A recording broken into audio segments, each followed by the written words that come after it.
Anda kembali di Sapa Indonesia Malam, Saudara. Stadion Abdullah bin Khalifa di Doha, Qatar akan menjadi saksi kehebatan timnas U23 Garuda Muda melawan timnas U23 Australia.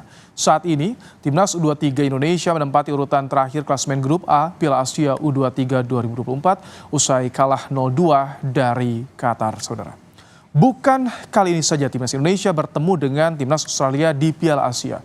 Oktober 2021 lalu, Indonesia harus akui keunggulan timnas negeri Kangguru pada 26 Oktober dengan skor 2-3 dan 1-0 pada 29 Oktober 2021.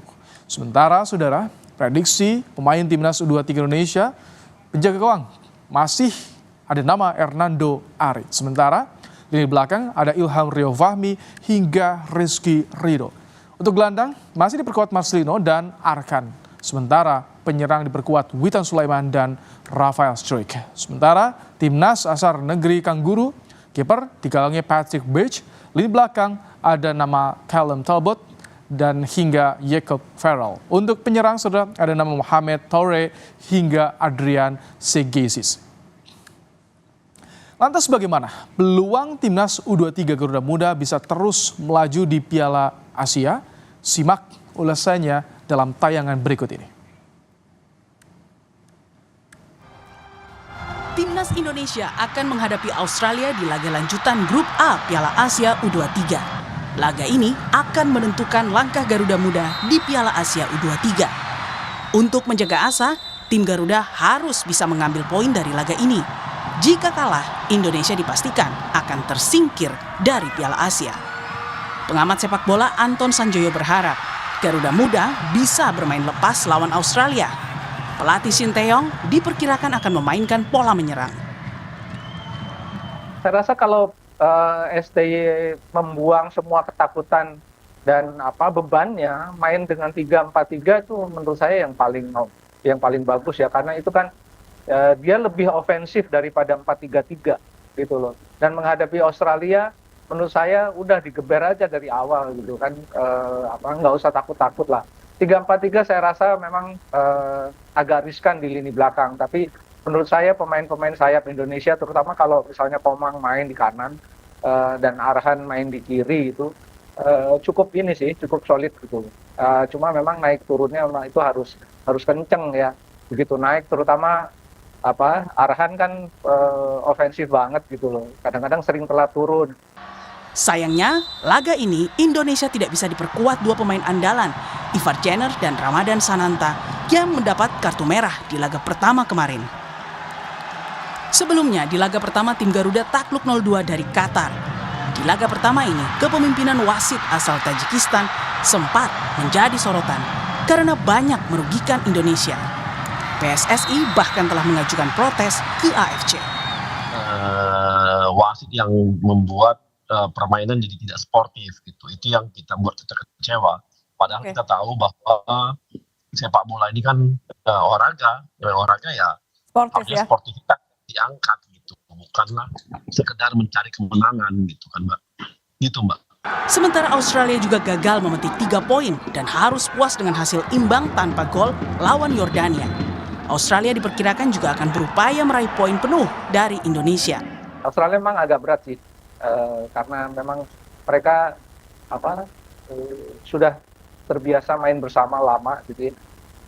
Tidak seperti pemain Indonesia yang baru saja kumpulnya belum terlalu lama, nggak pernah main bareng cukup lama gitu. Jadi memang agak berat, tapi ya bukan mustahil lah Indonesia bisa menang, karena di kelompok umur kan peringkat FIFA nggak berpengaruh kan.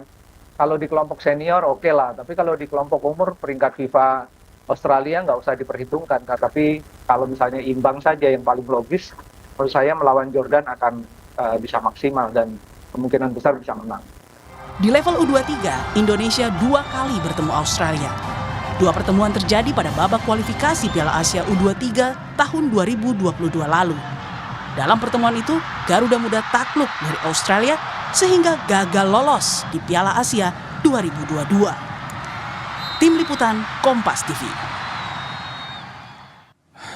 Saudara, kita akan bahas bagaimana peluang timnas U23 lawan Australia malam ini dan juga bagaimana kesiapan timnas sendiri Kita sudah bersama dengan Ketua Badan Tim Nasional, Sumarji, langsung dari Doha, Qatar. Selamat malam dari Indonesia, Pak Marji. Selamat malam Mas. Sini belum malam nih, masih sore nih. Masih sore. Assalamualaikum. Ya. Waalaikumsalam. Pak Marji, ini sekitar 1 jam nih menuju kick off. Bagaimana kesiapan timnas sejauh ini, Pak Marji? Ya, secara keseluruhan para pemain itu betul-betul sudah dalam kondisi yang cukup baik ya, cukup bagus. Tidak ada yang mengalami cedera dan secara psikologis para pemain sudah terangkat kembali normal seperti biasa. Dan yang kita sepakati dan sama-sama kita angkat adalah semangat ingin memenangkan pertandingan pada malam hari ini. Seperti itu. Jadi kabarnya kata Sintayong sempat drop mental pemain ini, tapi dicoba dihibur dan melihat semangat, dukungan dari Indonesia sekarang kembali bangkit, Pak Marji. Ya, jadi memang pasca kemarin lawan Qatar memang ada sedikit persoalan, tetapi kan malam begitu sampai semua saya sampaikan juga kepada para pemain. Pak Ketua Umum juga memberikan motivasi kepada para pemain. Yang lalu biar berlalu, artinya kekalahan jangan dipikir kembali. Dan paginya semua para pemain itu sudah dalam kondisi yang betul-betul siap. Sampai dengan kemarin dan hari ini semuanya benar-benar sudah dalam kondisi siap tempur lah, seperti itu. Oke, Pak Marji, ini PSSI juga mengajukan banding ya soal kartu merahnya Ivar Jenner. Bagaimana hasilnya? Ya, kemarin sudah ada jawaban, sudah ada jawaban dari AFC. Banding yang kami ajukan ditolak, baik itu yang menyangkut Ivar maupun juga Sananta. Artinya Ivar dapat sanksi 1 kali pertandingan lawan Australia ini, sementara Sananta 2 kali.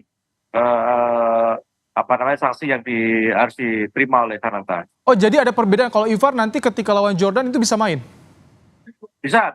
Ivar bisa, tapi kalau Sananta tidak bisa. Oh, oke. Itu rilisnya seperti itu. Ini 2 pemain tanpa Ivar dan juga Sananta lawan Australia. Bagaimana Pak Marji? Apakah ada pengaruhnya terhadap soliditas tim? Oh, saya kira kalau kaitannya dengan soliditas tim tidak ada pengaruh. Kenapa tidak ada pengaruh? Kan masing-masing posisi itu sudah ada pelapisnya. Dan kemarin 2 hari sudah kita coba untuk menerapkan strategi supaya dengan kehilangannya tidak bermainnya Ivar, opsinya apa, dan semuanya sudah kita praktekkan dan diuji cobakan, baik di classroom maupun pada saat di lapangan. Sehingga dengan kondisi yang ada itu tentu tidak akan banyak berpengaruh lah ya, tidak akan banyak berpengaruh karena kita tahu bahwa anak-anak U23 ini semangatnya berbeda. Semangatnya berbeda, ingin memberikan yang terbaik dan kita lihat nanti hasilnya. Insya Allah kalau saya sih tetap optimis, tidak usah terlalu melihat ini lawan kita Australia. Saya kira nggak perlu lah seperti itu. Amin. Tentu ada. Kita bahwa harapkan hasil yang terbaik. Ini kabarnya Hafner juga tadi pagi ya, Pak Marji sudah gabung dengan tim. Nah ini Hafner jam 14.30 landing.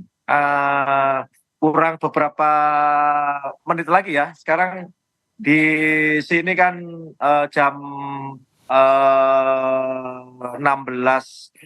Ya sebentar lagi lah Hafner. Sebentar lagi landing dia.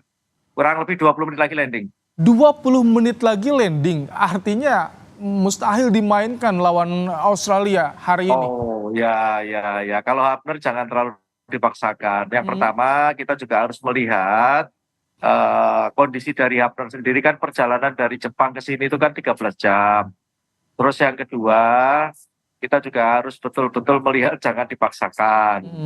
Tadi sudah sebelum berangkat, pada saat meeting tim sudah kita bicarakan berkaitan dengan Hafner. Sehingga posisi itulah nanti akan kita lihat, kondisi itu akan kita lihat seperti apa kondisinya. Kita juga tidak menginginkan nanti dipaksakan, terus tiba-tiba terjadi sesuatu yang tidak sama-sama kita inginkan, perform tidak baik, atas cedera dan sebagainya. Maka kita semua sudah kita antisipasi itu semuanya. Akan kita lihat nanti, ntar lagi, insya Allah datang kok. Baik, Pak Marji, akan bergabung dengan. ini kemarin kan saat lawan Qatar merasa dikecewakan oleh kepemimpinan wasit.